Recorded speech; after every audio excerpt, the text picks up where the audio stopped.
Welcome to PC mall solution. तो आज की इस वीडियो में हम पढ़ने वाले हैं विज्ञान, जो काफ़ी इंपॉर्टेंट है।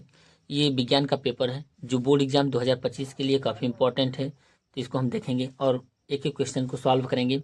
वीडियो के लास्ट तक आप बने रहें। अब देखेंगे ये पूर्णांक होता है हमारा 70 नंबर का पूर्णांक आता है यहाँ पे। और समय देखते हैं, समय 3 घंटे का होता है। समय 3 घंटे 15 मिनट का होता है। अब देखेंगे सामान्य निर्देश इसका। सबसे पहले हम देखेंगे यहाँ पे 20 नंबर का बहुविकल्पी प्रश्न आता है 20 नंबर का, और एक एक नंबर का क्वेश्चन होते हैं, 20 क्वेश्चन होते हैं। यहाँ पे देखेंगे उपखंड, यहाँ पे बोला है उपखंड क। तो सबसे पहले हम देखेंगे, यदि वस्तु का प्राप्त प्रतिबिंब छोटा व आभासी हो तो प्रयुक्त दर्पण होगा। ए देखेंगे समतल दर्पण, बी देखेंगे अवतल दर्पण, सी देखेंगे उत्तल दर्पण, और डी देखेंगे इनमें से कोई नहीं। तो यहाँ से हमारा कौन सा होगा? प्रतिबिंब छोटा व आभासी हो तो प्रयुक्त दर्पण होगा। तो ये होगा हमारा उत्तल दर्पण, यहाँ से उत्तल दर्पण होगा। अब हम यहाँ से देखेंगे सेकंड नंबर क्वेश्चन, मानव नेत्र वस्तु का प्रतिबिंब बनाती है।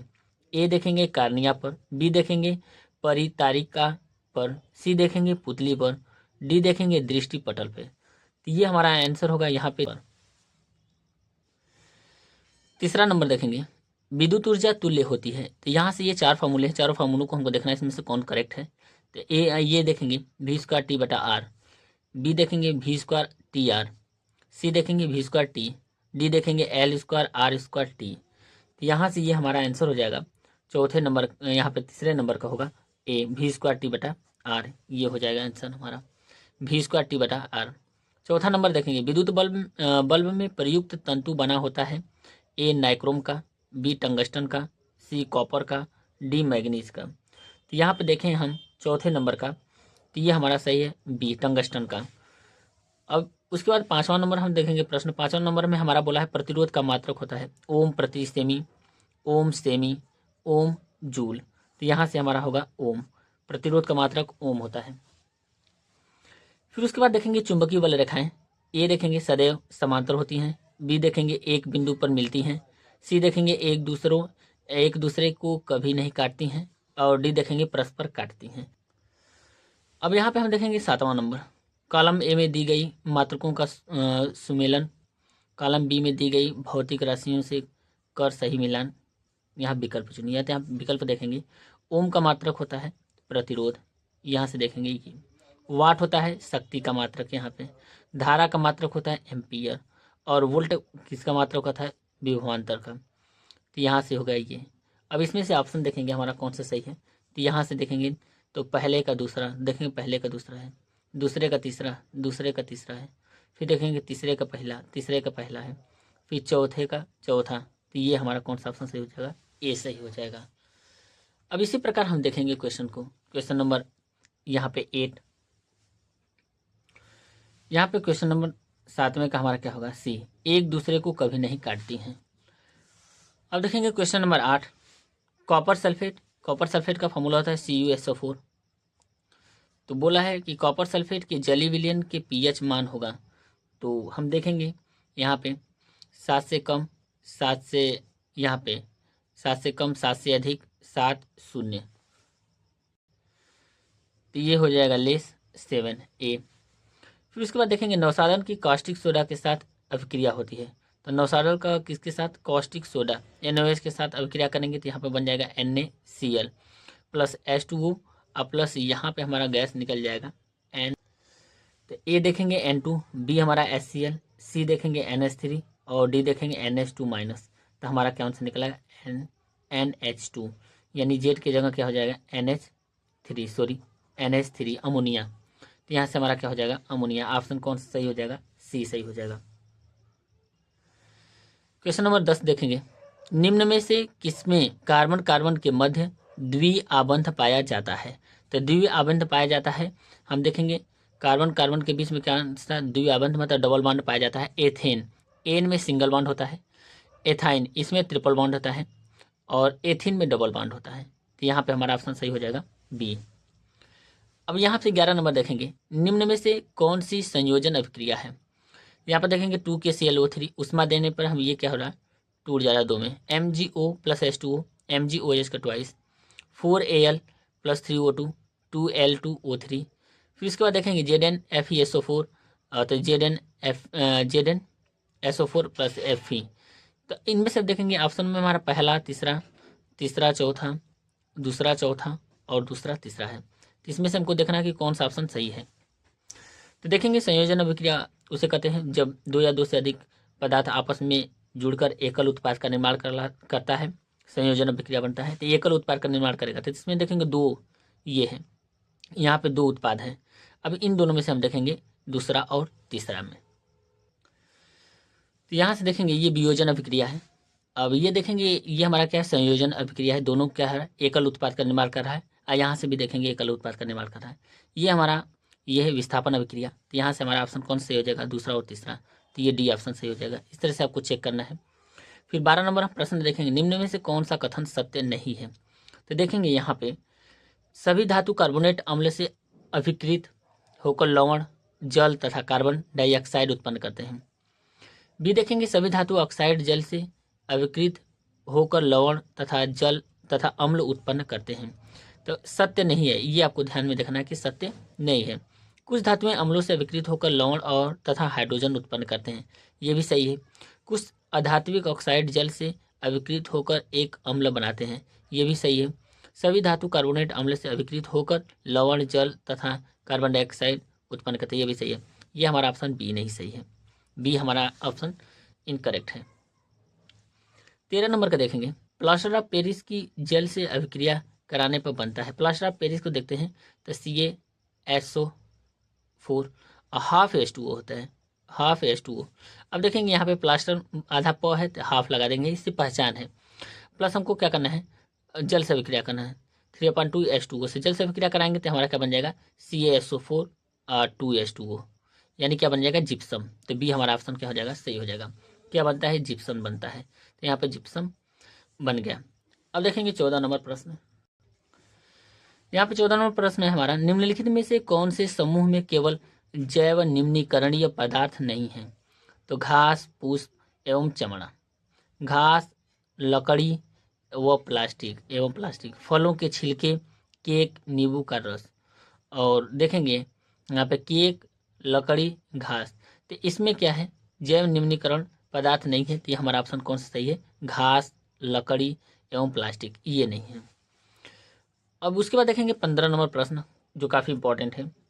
यहाँ पे देखेंगे फेफड़ों में शुद्ध रुधिर आता है, फेफड़ों में शुद्ध रुधिर आता है बाएं अलिंद से, बी देखेंगे दाएं अलिंद से, सी देखेंगे बाएं नीले से, डी देखेंगे दाएं नीले से। तो ये हमारा आता है यहाँ पे बाएं नीले से, फेफड़ों में शुद्ध रुधिर आता है तो ये बाएं नीले से, ये हमारा सी ऑप्शन सही है। कोशिकीय प्रक्रमों में ऊर्जा मुद्रा है, यहाँ पे 16 नंबर प्रश्न है। ए देखेंगे माइटोकॉन्ड्रिया, बी देखेंगे ग्लूकोज, सी देखेंगे एटीपी एडिनो ट्राइफॉस्फेट होता है, और यहाँ पे डी देखेंगे पायरुवेट। तो कोशिकीय प्रक्रमों में ऊर्जा मुद्रा है, तो ये हमारा सी है एटीपी। इसी प्रकार हम 17 नंबर देखेंगे। 17 नंबर हम क्या देखेंगे, द्विनिषेचन क्रिया में त्रिक संलयन के पश्चात बनने वाले ऊतक का नाम है भ्रूणपोष, भ्रूण, मूलांकुर, इनमें से कोई नहीं। तो द्विनिषेचन क्रिया में त्रिक संलयन के पश्चात बनने वाले ऊतक का नाम है, तो यह है भ्रूणपोष, ये सही है हमारा 17 नंबर का। 18 देखेंगे, यहाँ पे ये काफ़ी इंपॉर्टेंट है 18 नंबर। तो 18 में देखेंगे वुमेन संपुट किससे संबंधित है, पक्षी, अस्थिल मछलियाँ हैं, केकड़ा, वृक नलिका। तो यहाँ से जो हमारा 18 नंबर प्रश्न है तो ये किससे है, केकड़ा से। तो यहाँ पे हमारा ये सी सही है। 19 नंबर देखेंगे, बिंदु स्राव किसके द्वारा होता है, रंध्र, जलरंध्र, मूलरोम, पुष्प कलियाँ। तो यहाँ पे हमारा 19 नंबर का जो प्रश्न है वो किससे होता है, जलरंध्र। बिंदु स्राव किसके द्वारा होता है, तो वह है जलरंध्र, यहाँ से बी। अब यहाँ से देखेंगे 20 नंबर, नीचे दिया चित्र मानव श्वसन तंत्र को दर्शाता है, ए बी सी व डी को पहचानिए। यहाँ पे ए बी और सी डी को पहचानना है। तो यहाँ से हम देखेंगे ए हमारा क्या है, ए हमारा है एपिग्लोटिस ए। बी देखेंगे वायु कूपिका, ये क्या है, वायु कूपिका है। सी देखेंगे यहाँ पे ब्रोन्क्स, ये हमारा है। डी देखेंगे तो डी हमारा क्या है, डायाफ्राम। तो ये ऑप्शन हमारा ए सही है, यहाँ से ए सही है। हमने 20 नंबर का प्रश्न सॉल्व किया बहुविकल्पी। अब देखेंगे यहाँ पे 50 नंबर का प्रश्न है। 50 20 70 होता है, तो यहाँ 50 नंबर के क्वेश्चन को सॉल्व करेंगे। एक एक क्वेश्चन के बारे में हम देखेंगे। सबसे पहले, प्रकाश का प्रकीर्णन तरंगदैर्ध्य पर किस प्रकार निर्भर करता है। तो ये 4 नंबर के प्रश्न आते हैं, 4 नंबर के प्रश्न आते हैं। तो ये देखेंगे यहाँ पे, यहाँ से हम आंसर देख सकते हैं। तो ये रहा पहले का आंसर।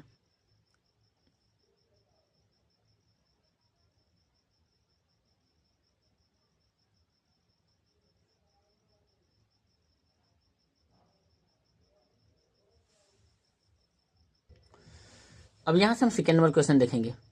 अवतल दर्पण के ध्रुव एवं फोकस के मध्य रखी वस्तु के प्रतिबिंब निर्माण को किरण आरेख द्वारा समझाइए। तो यहाँ से हम देखेंगे, तो यहाँ से आप देख सकते हैं,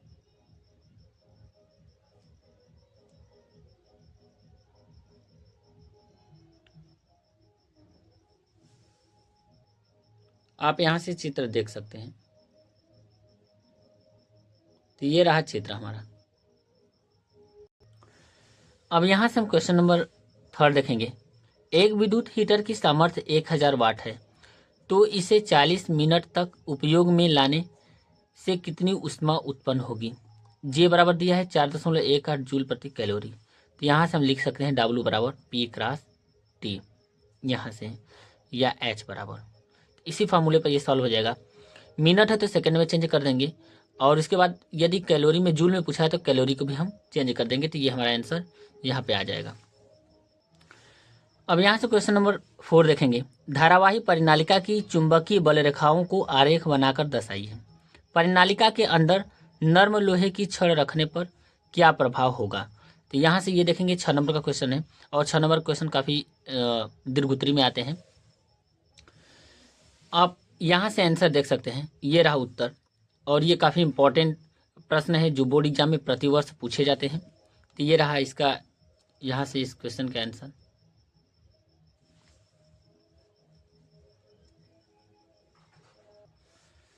तो यहाँ से दे सकते हैं 2 पॉइंट। अब यहाँ से हम माथा वाला क्वेश्चन करेंगे। चुंबकीय बल रेखाओं के प्रमुख गुणों का उल्लेख कीजिए। 2 चुंबकीय क्षेत्र रेखाएं एक दूसरे को प्रतिच्छेद क्यों नहीं करती हैं। छड़ चुंबक के चारों ओर चुंबकीय क्षेत्र रेखाएं खींचिए। तो यहाँ से हम देखेंगे क्वेश्चन नंबर 4 का अथवा। तो यहाँ से हम आंसर देखेंगे, तो ये रहा आंसर इसका उत्तर।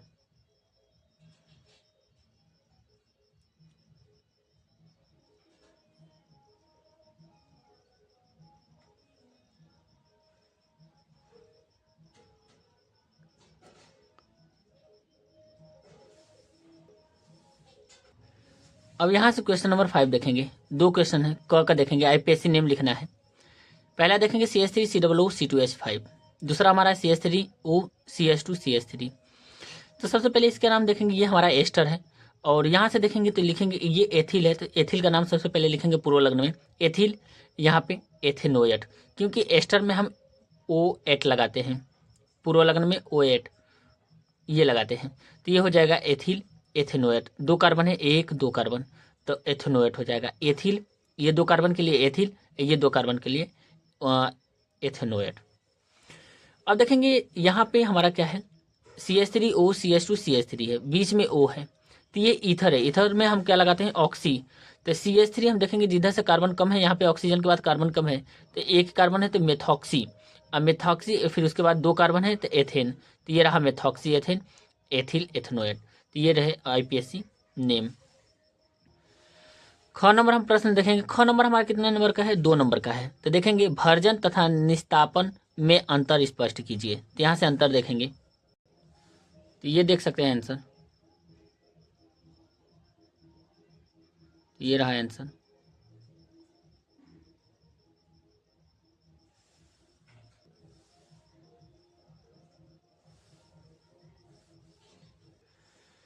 अब यहाँ से हम क्वेश्चन नंबर 6 से देखेंगे। प्लास्टर ऑफ पेरिस के बारे में बताइए, इसका अणु सूत्र भी लिखिए, इस पर ऊष्मा का प्रभाव। तो सबसे पहले हम देखेंगे इसका अणु सूत्र होता है CuCaSO4 हाफ H2O। अब यहाँ से आप इसका देख सकते हैं प्लेलिस्ट में जाके आप प्लास्टर ऑफ पेरिस के बारे में उपयोग। अब यहाँ से इसका ख नंबर देखेंगे, धातुओं की सक्रियता श्रेणी क्या है, इसकी 2 उपयोगिताएं बताइए। ये 2 नंबर का प्रश्न है। अब यहाँ से इसका आंसर देख सकते हैं, ये रहा।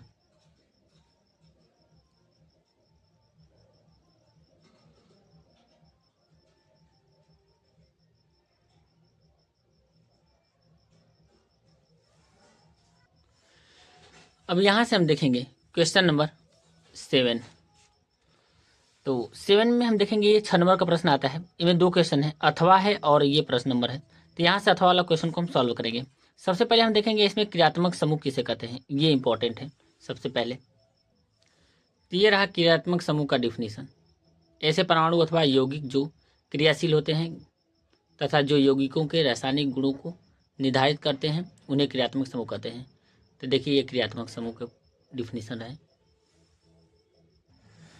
यहाँ से हम दूसरा नंबर क्वेश्चन देखेंगे, एल्कीनों का ओजोनीकरण। तो यहाँ से रहा ये आंसर हमारा।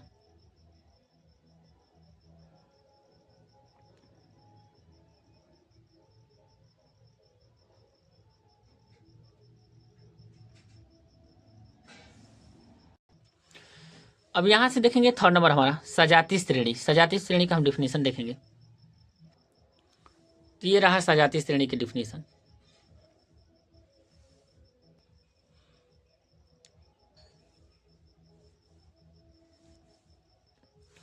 अब इसका उदाहरण हम देखेंगे सजातीय श्रेणी का, जिसे हम देख सकते हैं CH4 C2H6 C3 H8।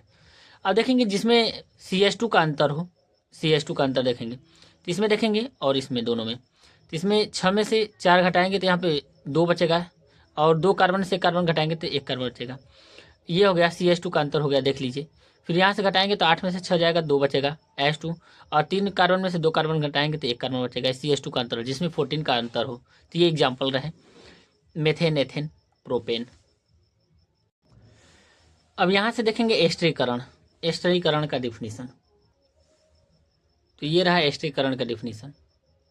ऐसी रासायनिक अभिक्रिया जिसमें सांद्र सल्फ्यूरिक अम्ल की उपस्थिति में किसी एल्कोहलिक को एक कार्बोक्सिलिक अम्ल के साथ गर्म करके एस्टर प्राप्त किया जाता है, एस्टरीकरण कहलाता है। तो ये इसके एग्जाम्पल भी देख सकते हैं यहाँ से। ये काफ़ी इंपॉर्टेंट रिएक्शन है। क्वेश्चन नंबर 8 देखेंगे। ये हमारा कितने नंबर का है, 4 नंबर का प्रश्न है। मनुष्य में पाए जाने वाले दांतों के प्रकार तथा उनके कार्यों का वर्णन कीजिए।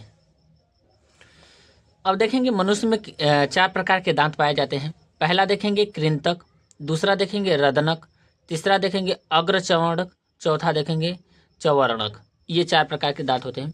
चारों प्रकार के दांतों को आप देख सकते हैं यहाँ से क्या क्या कार्य हैं। यहाँ से 1 2 3 4, तो यहाँ से आप लिख सकते हैं परिभाषा।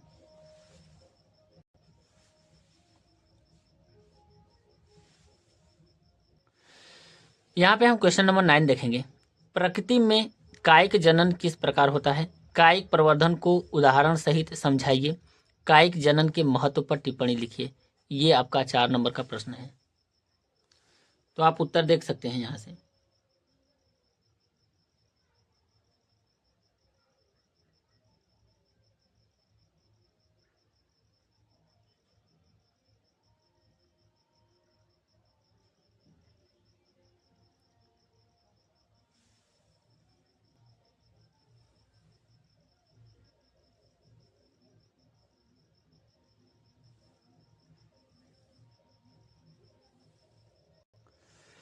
यहाँ से प्रश्न नंबर 10 देखेंगे।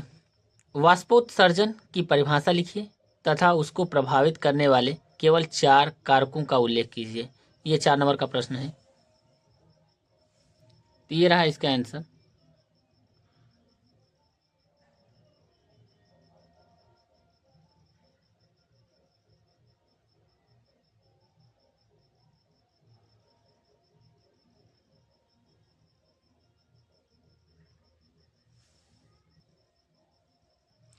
अब देखेंगे यहाँ से प्रभावित करने वाले कारक। तापमान, आर्द्रता, प्रकाश, वायु गति, पत्ती की सतही क्षेत्रफल, रंध्र, पत्तियों का आकार एवं संख्या। 11 नंबर प्रश्न देखेंगे, हार्मोन को परिभाषित कीजिए। मधुमेह रोग किस हार्मोन के कम स्रावण से होता है? संबंधित हार्मोन के कार्य बताइए। तो यहाँ से क्वेश्चन को देखेंगे, तो यहाँ से आंसर देखेंगे, तो ये रहा हमारा आंसर। इंसुलिन एक हार्मोन है जिसकी कमी से मधुमेह रोग होता है। अब इसके बारे में हम देखेंगे ये।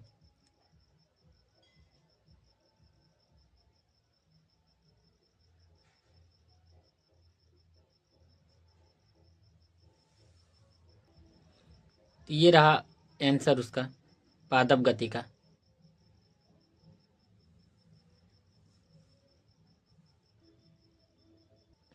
वीडियो पसंद आए तो वीडियो को लाइक करें और चैनल को जरूर सब्सक्राइब करें। Thank you.